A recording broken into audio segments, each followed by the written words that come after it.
नमस्कार मुलांनो, आज आपण हवेचा दाब या आपल्या चौथ्या धड्याला सुरुवात करूयात। याआधी तुम्हाला व्हिडिओ पाठवलेला आहे आणि तुम्ही विज्ञानामध्ये पण प्रयोग केला आहे की हवेला वजन असतं। याबद्दल फुग्यांचा प्रयोग तुम्ही केला आहे, व्हिडिओही पाहिला आहे। त्यामुळे तुम्हाला माहिती आता की हवेला वजन असतं। ज्या वस्तूला वजन असतं तिचा दाब खालील वस्तूंवर पडत असतो, हे आपण नेहमीच अनुभवत असतो। कुठलीही वस्तू घ्या, तिचा दाब ज्या वस्तूवर ती ठेवली आहे त्याच्यावर पडत असतो। आपण जर आपल्या हातावर एखादी वस्तू छोटीशी ठेवली, तुम्ही पेन ठेवा, रबर ठेवा, काही ठेवा, तर त्याचा दाब आपल्याला किंचित जाणवतो।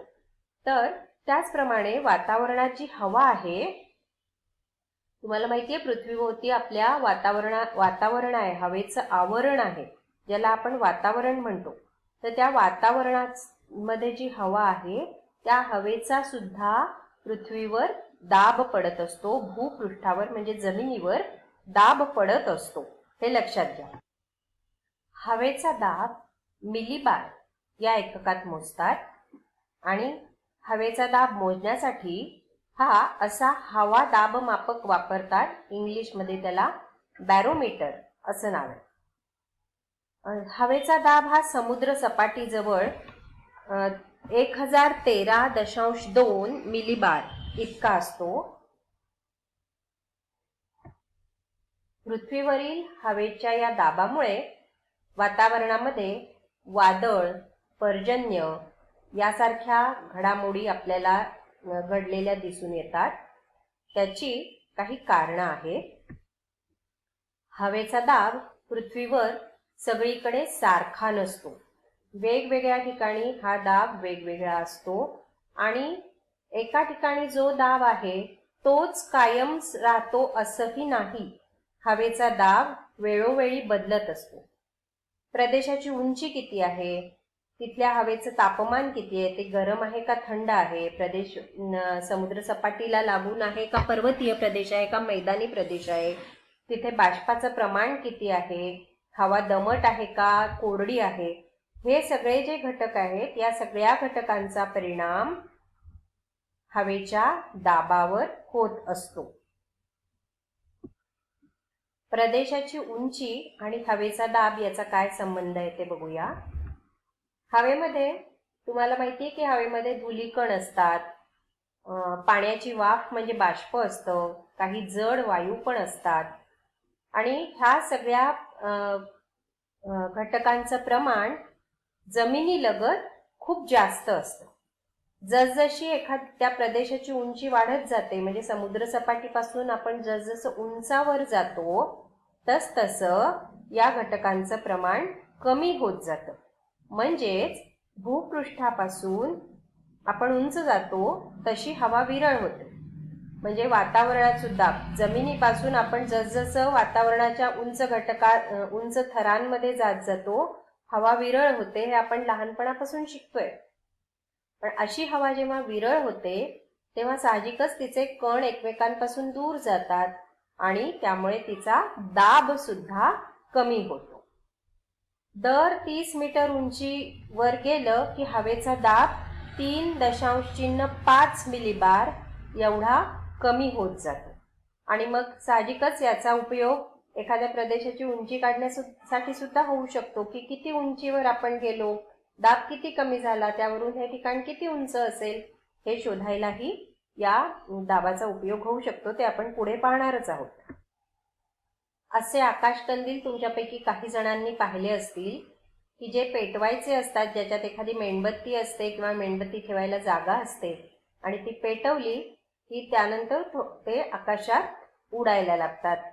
हे असे आकाशकंदील पेटवल्याबरोबर लगेच अगदी उडतात का? नाही। याचा व्हिडिओ सुद्धा मी पाठवला होता, तुम्ही पाहिला असेल की हा आकाशकंदील पेटवल्यावर लगेच उडत नाहीये।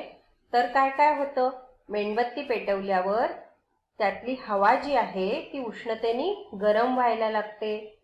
हवा गरम झाली की ती प्रसरण पावते, हलकी होते आणि अशी हलकी झालेली हवा या कंदिलाच्या बाहेर जी हवा असते त्याच्या तुलनेत आतली हवा गरम प्रसरण पावलेली आणि हलकी असते आणि त्याच्यामुळे हा कंदील जो आहे तो वर लोटला जातो, कारण ती आतली जी हलकी हवा असते ती वरवर जाऊ पाहते आणि त्याच्यामुळे कंदीलही वर लोटला जातो.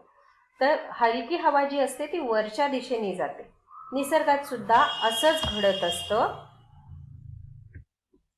तापमान आणि हवेचा दाब याचा जवळचा संबंध आहे. तापमान जिथे खूप जास्त असतं, गरमी खूप असते, खूप गरम अशी हवा असते, त्या ठिकाणी हवेचा दाब कमी होतो, कारण जसं मगाशी सांगितलं कंदिलाच्या उदाहरणात की तापमानामुळे हवा गरम होते, गरम झालेली हवा प्रसरण पावते आणि ती हलकी होते आणि अशी जमिनीलगतची हलकी झालेली हवा आकाशाकडे जाते. तिथली हवा आकाशाकडे गेल्यानंतर तिथे हवेचा दाब, जमिनीलगत हवेचा दाब साहजिकच कमी होतो, कारण तिथली हवा वर आकाशाकडे गेलेली असते, जाऊ लागलेली असते, त्यामुळे तिथला दाब कमी होतो, कारण तिथली हवा कमी झालेली असते. तापमानाचा आणि हवादाब पट्ट्यांचा काय संबंध आहे हे आपण बघूयात. आपण इयत्ता 6वीत शिकलेलो आहोत. उष्णकटिबंध, समशीतोष्ण कटिबंध, शीतकटिबंध आठवतंय का? एक छोटीशी उजळणी करूयात की विषुववृत्तामुळे पृथ्वीचे 2 गोलार्ध होतात, उत्तर गोलार्ध आणि दक्षिण गोलार्ध. आता या गोलार्धांमध्ये उत्तरेला कर्कवृत्त आणि दक्षिणेला मकरवृत्त यांच्या दरम्यानचा जो पट्टा आहे त्या भागामध्ये सूर्याची किरणं लंबरूप पडतात आणि त्यामुळे तिथे उष्णता जास्त असते, तापमान जास्त असतं. त्यामुळे या कटिबंधाला उष्ण कटिबंध म्हणतात. कटिबंध म्हणजे तापमानाचा पट्टा, याला उष्ण कटिबंध असं म्हणतात. तर उत्तर गोलार्धात कर्कवृत्तापासून आर्टिक वृत्तापर्यंत, तर दक्षिण गोलार्धात मकर वृत्तापासून अंटार्क्टिक वृत्तापर्यंत हा जो भाग आहे दोन्ही गोलार्धात, तिथे सूर्याची किरणं काहीशी तिरपी पडतात आणि त्यामुळे तिथे खूप गरम नाही आणि अत्यंत थंडी नाही, गोठवणारी थंडीही नाही असं हवामान असतं आणि म्हणून त्याला समशीतोष्ण कटिबंध म्हणतात. समशीतोष्ण म्हणजे शीत म्हणजे थंडी आणि उष्ण हे दोन्ही समान जिथे आहे असा सम शीत उष्ण असा हा कटिबंध आहे. असे 2 कटिबंध या दोन्ही गोलार्धात आहेत. आणि त्यानंतर आर्टिक वृत्तापासून उत्तर ध्रुवापर्यंत आणि अंटार्क्टिक वृत्तापासून दक्षिण ध्रुवापर्यंत हे जे 2 भाग आहेत तिथे सूर्याची किरणं खूपच तिरपी पडतात आणि त्यामुळे तिथे सूर्याचं उष्णता आणि प्रखरता दोन्ही कमी असतं. त्यामुळे त्या भागामध्ये खूप थंडी असते आणि म्हणून तिथे तापमान कमी असतं. सूर्याची किरणं खूपच तिरपी तिथे पडत असल्यामुळे तिथे तापमान खूप कमी असतं आणि म्हणून त्याला शीत कटिबंध म्हणतात. तर हे जे कटिबंध आहेत याच्यावरच आधारित असतात हवेचे दाबपट्टे. आता आपण ही शेजारची पण आकृती बघूया. ही आहे हवेच्या दाबपट्ट्यांची आकृती. पृथ्वीवर कसे दाबपट्टे आहेत ते आपण बघूयात. आता तापमानाच्या असमान वितरण जे आहे, हे इथे तापमानाचं वितरण असमान आहे हे आपण पाहिलं की इथे जास्त तापमान आहे, इथे थोडं कमी आहे, इथे खूपच कमी तापमान आहे. तर या असमान वितरणाचा परिणाम हवेच्या दाबपट्ट्यांवर होत असतो. त्यामुळे पृथ्वीवर विषुववृत्तापासून दोन्ही ध्रुवांच्या दरम्यान, उत्तर ध्रुव आणि विषुववृत्तापासून दक्षिण ध्रुव याच्या दरम्यान क्षितिज समांतर दिशेत म्हणजे जमिनीला आडवं असं उभ्या दिशेत नाही, जमिनीपासून वर नाही, जमिनीला समांतर, भूपृष्ठाला समांतर अशा म्हणजे त्याला क्षितिज समांतर दिशेत म्हणतात. क्षितिज समांतर दिशेत हवेचे दाबाचे कमी किंवा जास्त दाबाचे पट्टे निर्माण झालेले आपल्याला दिसतात. इथे विषुववृत्तीय कमी दाब पट्टा आहे, मग इथे मध्य अक्षवृत्तीय जास्त दाबपट्टा आहे, त्याच्या पुढे उपध्रुवीय कमी दाबाचा पट्टा आहे आणि मग ध्रुवीय जास्त दाबाचा पट्टा आहे. आता हे पट्टे बघा, कमी दाब मग जास्त दाब, मग पुन्हा कमी दाब, मग पुन्हा जास्त दाब असे आहे. आणि बघा बरं याचा विस्तार किती आहे, अक्षवृत्तीय विस्तार कसा आहे. म्हणजे इथे कर्कवृत्तापासून मकर वृत्तापर्यंत हा एवढा मोठा उष्ण कटिबंध आहे. तर विषुववृत्ताच्या जवळचा हा कमी दाबपट्टा फक्त उत्तरेला 5 अंश, दक्षिणेला 5 अंश एवढा 10 अंशाचाच आहे. 10 अक्षवृत्तांपर्यंतच त्याचा विस्तार आहे. बाकीचे हवेचे दाबपट्टे पण बघा, त्याचा विस्तार बघा, 10 अक्षवृत्तांपर्यंत आहे सर्वसाधारणपणे. या उलट तापमानाचे जे पट्टे आहेत त्याचा विस्तार, अक्षवृत्तीय विस्तार त्याला आपण म्हणूया, तो मोठा आहे. हा इथून इतका समशीतोष्ण 23.5 पासून 66.5 पर्यंत आणि शीत पण 66.5 पासून 90 पर्यंत असा त्याचा विस्तार आहे.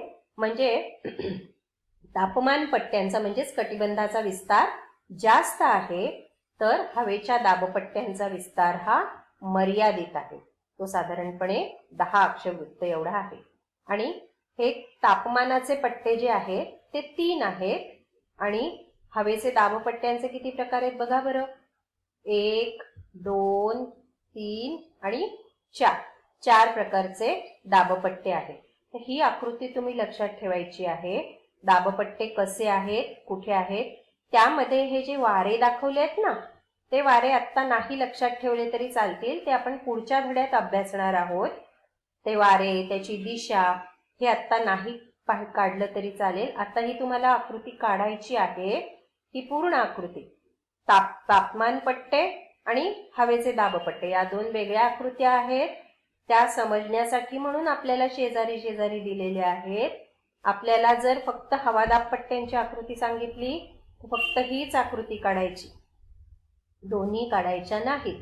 आत्ता मात्र वहीत काढताना या दोन्ही आकृत्या आपल्याला काढायच्या आहेत. आता हे हवादाब पट्टे जे आहेत ते काढताना हे जे वारे आहेत ते नाही काढले तरी चालतील आणि त्याचं टेन्शन घेऊ नका. मग त्याची दिशा लक्षात राहत नाही, कुठला या बाजूला विषुववृत्ताकडे, कुठला विषुववृत्तापासून दूर, हे आत्ता आपल्याला काढायचं नाहीये. वारे न काढता नुसते दाबपट्टे काढा आणि हे व्यवस्थित अक्षवृत्त मात्र त्याची नीट लिहा. एवढं काम करा. मगाशी जे मी सांगितलं तेच इथे लिहून दाखवलेलं आहे.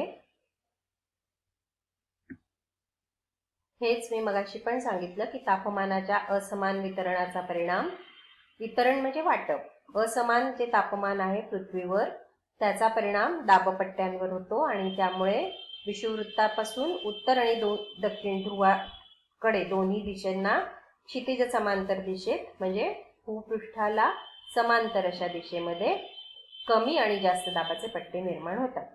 या दाबपट्ट्यांची नावं या आकृतीत आलेली आहेत.